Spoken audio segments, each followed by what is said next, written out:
بسم اللہ الرحمن الرحیم الحمدللہ رب العالمین والصلاة والسلام علی سید الانبیاء والمرسلین۔ قرآن پاک تفسیر نعمی پارہ اول سورہ البقرہ۔ وَمِمَّا رَزَقْنَاهُمْ يُنْفِقُونَ، اور سے اس دیا ہم نے ان کو خرچ کرتے ہیں، اور ہماری دی ہوئی روزی میں سے ہماری راہ اٹھائیں۔ تعلق یہاں متقین کی صفات کا ترتیب وار ذکر ہو رہا ہے۔ پہلے ایمان کا ذکر ہوا جو سب کی اصل تھا، پھر نماز کا جو تمام اعمال سے افضل تھی اور جس کا تعلق مومن کے بدن سے تھا۔ اب اللہ کی راہ میں خرچ کرنے کا ذکر ہوا جس کا قوی تعلق مال سے ہے، چونکہ جب انسان پیدا ہوتا ہے تو اس کے پاس صرف جسم ہوتا ہے اور مال بعد میں حاصل ہوتا ہے، اس لیے نماز کا ذکر پہلے اور خرچ کرنے کا بعد میں۔ دوسرے یہ کہ زکوٰۃ نماز کے بعد فرض ہوئی، اس لیے زکوٰۃ کا ذکر نماز کے بعد۔ تیسرے یہ کہ ایمان میں نجات ہے اور نماز میں مناجات اور خرچ میں درجات۔ نجات مناجات سے پیچھے ہیں، اس لیے اس کو بعد میں بیان کیا گیا۔ یہ کہ ایمان بشارت ہے، نماز میں کفارہ ہے، خرچ میں طہارت یعنی پاکی ہے، اور یہ ان دونوں سے پیچھے۔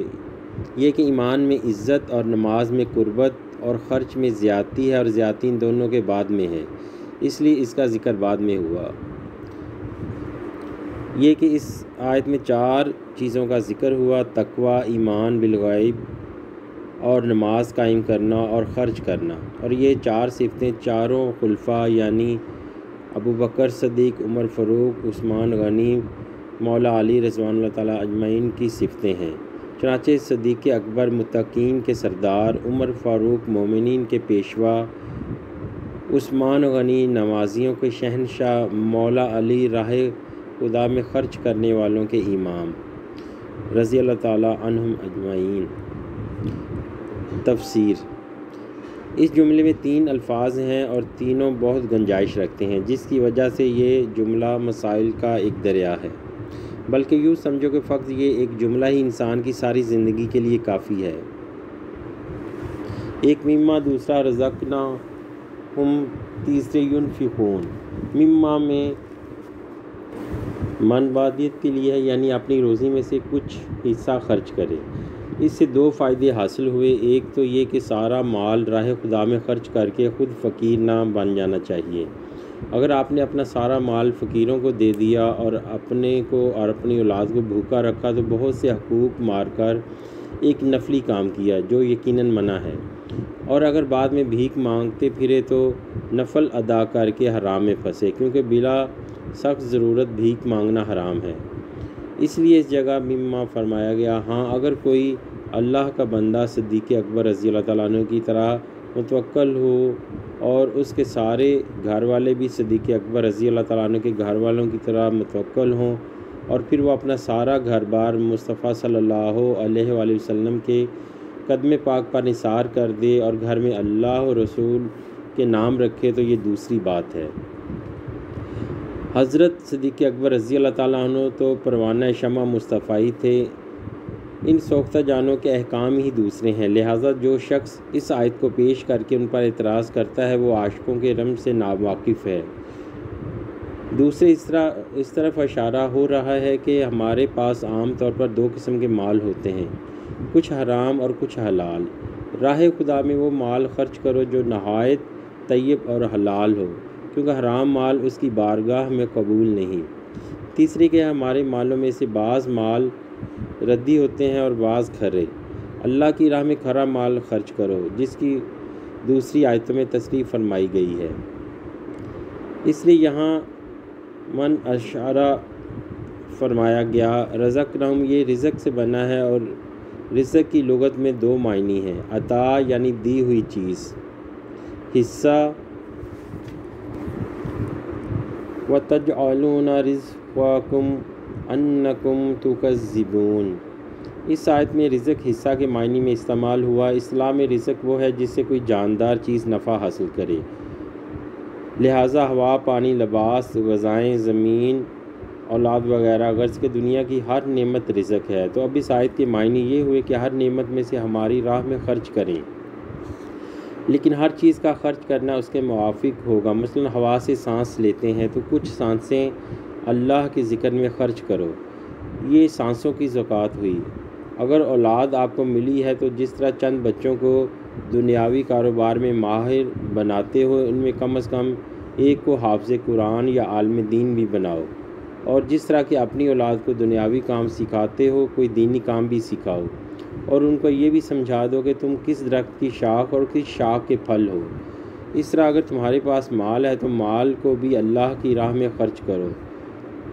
لفظ رزقناہم ان سب کو شامل ہے۔ شریعت میں 7 طرح مال خرچ کرنا عبادت ہے۔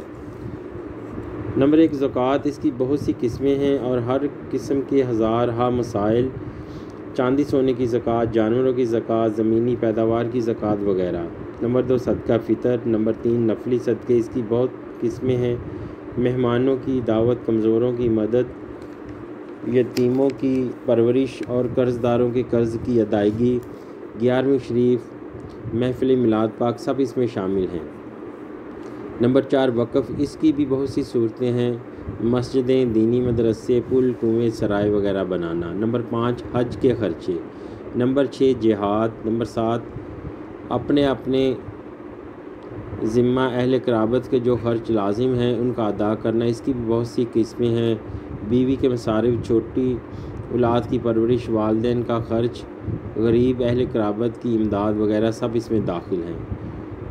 ينفقون، انفاق نفق سے بنا، اس کے لغوی معنی ہے بکھیرنا، الگ الگ ہونا، اس لیے جس کا دل اور زبان ایک نہ ہوا اسے منافق کہتے ہیں، کیونکہ اس کا دل زبان سے علیحدہ ہے۔ لومڑی کے سوراخ کو نافقہ کہتے ہیں کیونکہ اس کے علیحدہ علیحدہ دروازے ہوتے ہیں، ایک ظاہر اور ایک چھپا ہوا۔ اور رائے سکے کو نافقہ کہتے ہیں کیونکہ وہ ایک جگہ مشکل سے جمع ہوتا ہے۔ خرچ کو بھی نفقہ اس لیے کہتے ہیں کہ اس میں مال بکھیر دیا جاتا ہے۔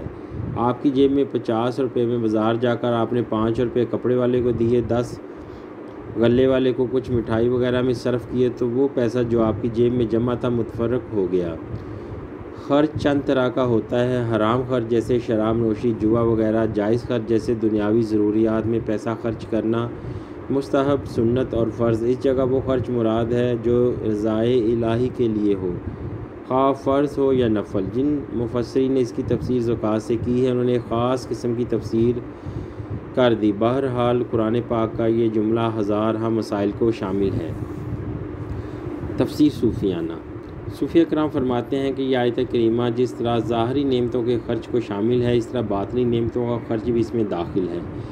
لہٰذا غنی اپنے مال سے خرچ کرے، علماء اپنے علم سے خرچ کریں کہ لوگوں کو سکھائیں بتائیں، مجاہدین اپنی جان خرچ کریں کہ حق تعالیٰ کی اطاعت میں کوتاہی نہ کریں، اور عابدین اپنے دل کو خرچ کریں کہ اس دل کو دنیا کی گندگیوں کا گھورا روڑی نہ بنائیں، بلکہ دنیاوی فکروں کو قلب میں نہ آنے دیں، اور گھر کو یار کے لیے صاف رکھیں، گندے گھر بادشاہ نہیں آتا، اور دنیاوی مصیبتوں کو دل سے اس طرح باہر رکھیں جیسے کشتی سے دریا کا پانی۔ کشتی کے لیے پانی ضروری ہے، لیکن اگر پانی کشتی کے اندر آ جائے تو ڈوب جائے گی۔ اس طرح کے دل کے لیے بھی تفکرات ضروری، اگر تفکرات نہ ہوں تو دل کس چیز پر تیرے گا، لیکن اگر یہ تفکرات دل میں آ گئے تو دل ہلاک ہو جائے گا۔ نیز وہ فرماتے ہیں کہ غنی مال سے جیب خالی کرے اور فقیر غیر سے اپنے قلب کو صاف کرے۔ زکوٰۃ کے اسرار اور فائدے۔ زکوٰۃ کے اسرار اور فائدے۔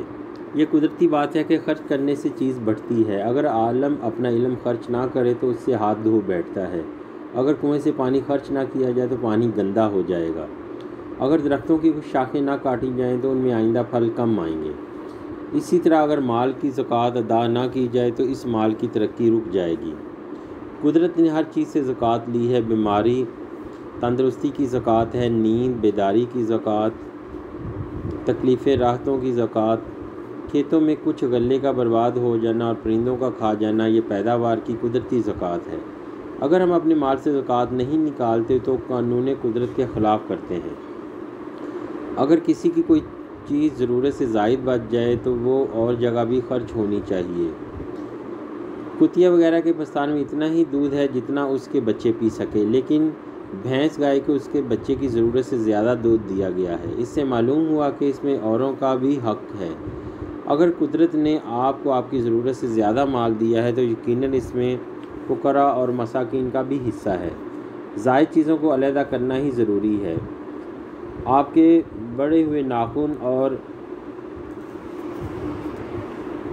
بال وغیرہ علیحدہ ہونے چاہیے۔ اس طرح پیٹ کا فضلہ بھی خارج ہونا چاہیے، اس کا رہنا بیماری ہے۔ اس طرح زکوٰۃ کا پیسہ بھی علیحدہ ہونا چاہیے کیونکہ اس کا رہنا بیماری ہے۔ جس طرح آپ کے مال سے حکومت ٹیکس لیتی ہے، اس کے بغیر ادا کیے آپ حکومت کے باغی قرار پاتے ہیں، اور وہ یہ کہتی ہے کہ جب ہم تمہاری ہر طرح سے خدمت کرتے ہیں، تمہارے آرام کے لیے ہر قسم کے محکمے بنا دیے ہیں، تو کیا ہمارا اتنا بھی حق نہیں کہ تمہارے مال سے ہم کچھ لیں؟ اس طرح جب رب تعالیٰ نے ہماری ہر قسم کی پرورش فرمائی، ہمارے آرام کے لیے ہزاروں ملائکہ وغیرہ کے محکمے مقرر فرمائے، تو کیا اس کا اتنا بھی حق نہیں کہ ہمارے مال میں سے کچھ طلب فرمائے؟ بلکہ حق تو یہ ہے کہ یہ مال بھی اسی کا ہے اور ہم بھی اسی کے۔ یہ اس کا کرم ہے کہ اس نے ہم کو مال دیا اور خود ہم سے لے کر ہم کو ثواب عطا فرما دیا۔ انسان کی فطرت میں محبت ہے، مگر بعض محبتیں مفید ہیں، بعض بیکار، بعض نقصان دہ۔ اللہ اور رسول کی محبت مفید ہے، دنیا کی ہر چیزوں کی محبت بیکار ہے۔ شیطانی چیزوں سے محبت نقصان دہ۔ اسلام نے پہلی محبت بڑھانے کے لیے عبادات رکھیں کہ جس کا چرچا، جس کی اطاعت زیادہ ہو، اس سے محبت ہوتی ہے۔ آخری دو محبتوں کے گھٹانے کے لیے بہت ذریعے قائم کیے۔ زیارت قبور کرو تاکہ محبت کی دنیا کم ہو وغیرہ۔ انہی اسباب میں سے ایک سبب زکوٰۃ خیرات ہے کہ انسان اپنی کمائی اپنے ہاتھ سے اللہ کے نام پر دے تاکہ محبت مال دل میں نہ آ جائے۔ زکوٰۃ کا سب سے بڑا فائدہ یہ ہے کہ اس کی وجہ سے مال بربادی وغیرہ سے محفوظ رہتا ہے اور اس میں ہمیشہ برکت رہتی ہے۔ زکوٰۃ دینے سے بظاہر جیب خالی ہوتی ہے لیکن حقیقت میں بھرتی ہے۔ یعنی ایک کسان نے غلہ بویا، دوسرے نے نہ بویا، بظاہر بونے والے کی بوری خالی ہو گئی اور نہ بونے والے کے بورے بھرے رہے، لیکن حقیقت میں نہ بونے والا خالی ہو گیا کیونکہ اس کے غلہ کو چند روز میں جانور، چوہے، مہمان اور بال بچے وغیرہ خرچ کر ڈالیں گے، لیکن جس نے بویا اس کے بورے پہلے سے زیادہ بھر جائیں گے۔ تفسیر روح البیان میں اسی جگہ ہے کہ کسی نبی پر وحی آئی کہ فلاں شخص کی آدھی عمر غنا میں اور آدھی فقیری میں گزرنے والی ہے، اس سے پوچھو کہ پہلے کون سی چاہیے؟ اس نے عرض کیا کہ میں پہلے غنا چاہتا ہوں، لہٰذا اس کو غنی کر دیا گیا۔ لیکن اس نے تدبیر یہ کی کہ جتنا پیسہ اپنے نفس پر خرچ کرتا اتنا ہی بلکہ اس سے زیادہ فقراء اور مساکین پر۔ جب اس کی آدھی عمر گزر گئی تو ان پیغمبر پر دوبارہ وحی آئی کہ چونکہ اس نے ہماری نعمتوں کا شکر ادا کیا اور شکر سے نعمتیں بڑھتی ہیں، لہٰذا اس کی ساری عمر غنا میں کٹے گی۔ اعتراضات۔ پہلا اعتراض، زکوٰۃ قوم کو ترقی سے روکتی ہے۔ زکوٰۃ دینے سے غربت آتی ہے، اس لیے مسلمان دوسری قوموں سے زیادہ غریب ہیں۔ جواب، زکوٰۃ قوم کی ترقی کا اصل راز ہے۔ اگر صحیح معنی میں زکوٰۃ دی اور لی جائے تو قوم میں کوئی غریب نہیں رہ سکتا۔ مسلمان جب تک زکوٰۃ دیتے رہے بہت مالدار رہے، جب سے زکوٰۃ دینے میں کمی کی غریبی آئی۔ اس وقت مسلمانوں کی غربت کی وجہ یہ ہے کہ یہ بیکاری پسند کرنے میں، مقدمہ بازیوں میں اور شادی بیاہ کی ناجائز رسموں اور عیاشیوں میں خود کو تباہ کرتے ہیں۔ ایسی مثال کہیں نہیں مل سکتی کہ کوئی شخص زکوٰۃ دینے سے غریب ہو گیا ہو۔ دوسرا اعتراض، زکوٰۃ کے قانون سے مسلم قوم میں بیکاری اور بھیک مانگنے کی عادت پڑ گئی، کیونکہ جب انہیں معلوم ہے کہ زکوٰۃ کا پیسہ مالداروں سے مل جائے گا تو پھر وہ محنت کیوں کریں؟ جواب، یہ زکوٰۃ کی خرابی نہیں بلکہ زکوٰۃ کے غلط استعمال کی خرابی ہے۔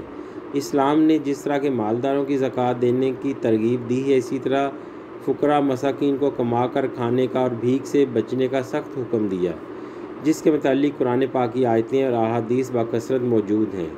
زکوٰۃ لینا تو سخت مجبوری کے وقت ہے۔ اگر کوئی شخص کسی اچھی چیز کو غلط استعمال کرے تو یہ اس کے استعمال کی خرابی ہے، نہ کہ اس چیز کی۔ کوئی شخص ریل سے خودکشی کرے تو اس سے ریل بری نہیں ہوگی بلکہ اس کی یہ حرکت بری ہوئی۔ اگر زکوٰۃ سے بیکاری بڑھتی ہے تو ہندوؤں میں سادھو اور بیکاریوں کے جماعتیں کیوں موجود ہیں؟ تیسرا اعتراض، رب کو راضی کرنے کے لیے صرف ایک نیک عمل کی ضرورت ہے، سدھا قسم کے اعمال شریعت نے کیوں بنائے؟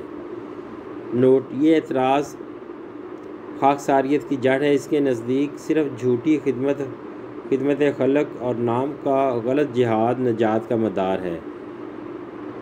نماز روزے کو مولویوں کی شکم پروری بتایا۔ جواب: جس طرح کہ زندہ رہنے کے لیے ہزارہا چیزوں کی ضرورت ہے، غذا، پانی، لباس، مکان، دوا وغیرہ، کہ ان کے بغیر زندگی ناممکن ہے۔ اگر کوئی شخص کہے کہ زندگی کے لیے صرف ہوا کافی ہے، غذا وغیرہ کی کیا ضرورت ہے، وہ دیوانہ ہی تو ہے۔ تو جس طرح جسمانی زندگی کے لیے بہت سے اعمال ضروری۔ دوسرا جواب یہ ہے کہ دنیا میں انسان کا تعلق بہت سی چیزوں سے ہے اور ہر تعلق میں انسان سدھا گناہ کر لیتا ہے، تو ضرورت تھی کہ ہر تعلق میں کوئی نہ کوئی عبادت بھی رکھی جائے تاکہ اس سے یہ چیزیں پاک ہوتی رہیں۔ چونکہ انسان کو تعلق مال سے بھی ہے اور اس مال میں بہت سی بے احتیاطیاں ہوتی رہتی ہیں، اس لیے ضرورت تھی کہ اس میں ایک مالی عبادت رکھی جائے، اسی کا نام زکوٰۃ ہے۔ الصلاۃ والسلام علیک یا سیدی یا رسول اللہ وعلی آلک و صحابک یا سیدی یا حبیب اللہ۔ الصلاۃ والسلام علیک یا سیدی یا نبی اللہ وعلی آلک و صحابک یا سیدی یا نور اللہ۔